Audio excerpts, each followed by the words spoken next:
Albert Einstein once said, everybody's a genius, but if you judge a fish by its ability to climb a tree, it will live its whole life believing that it is stupid.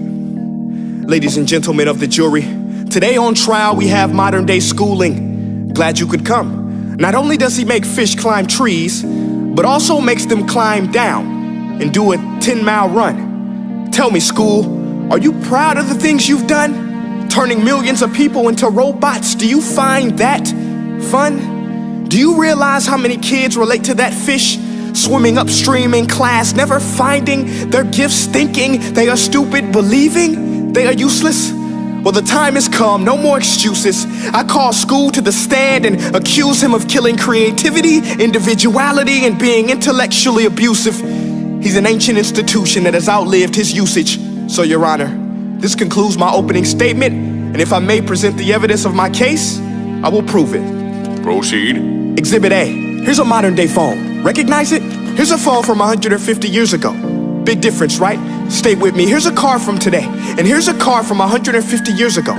Big difference, right? Well, get this. Here's a classroom of today, and here's a class we used 150 years ago. Now, ain't that a shame? In literally more than a century, nothing has changed.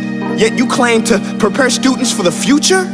But with evidence like that, I must ask, do you prepare students for the future or the past?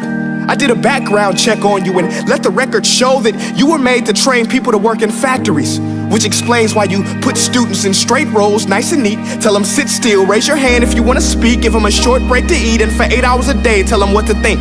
Oh, and make them compete to get an A letter which determines product quality, hence grade A of meat. I get it. Back then, times were different. We all have a past. I myself am no Gandhi. But today, we don't need to make robot zombies. The world has progressed, and now we need people who think creatively, innovatively, critically, independently, with the ability to connect. See, every scientist will tell you that no two brains are the same, and every parent with 2 or more children will confirm that claim.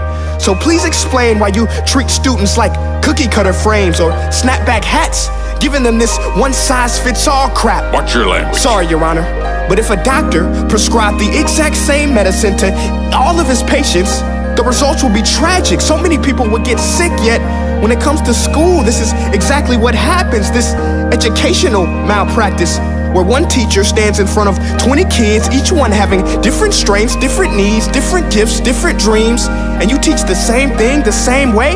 That's horrific.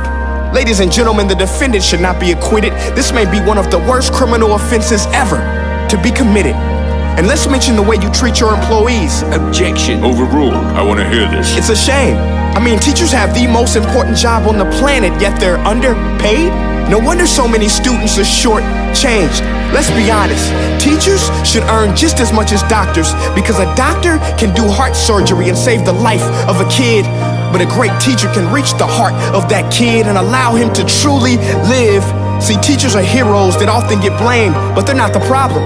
They work in a system without many options or rights. Curriculums are created by policymakers, most of which have never taught a day in their life.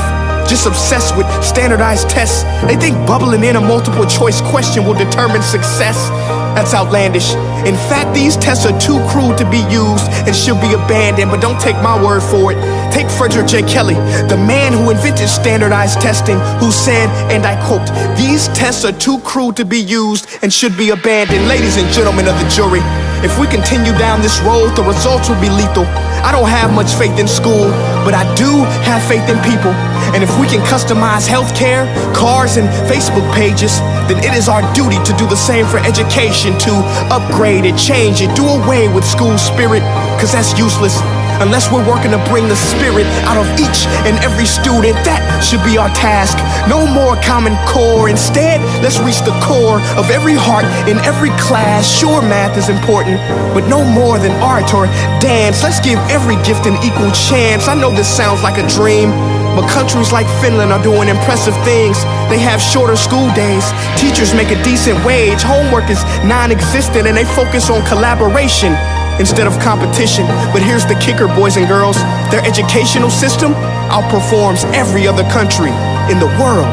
Other places like Singapore are succeeding rapidly. Schools like Montessori, programs like Khan Academy. There is no single solution, but let's get moving.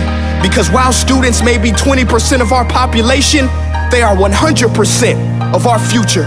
So let's attend to their dreams, and there's no telling what we can achieve.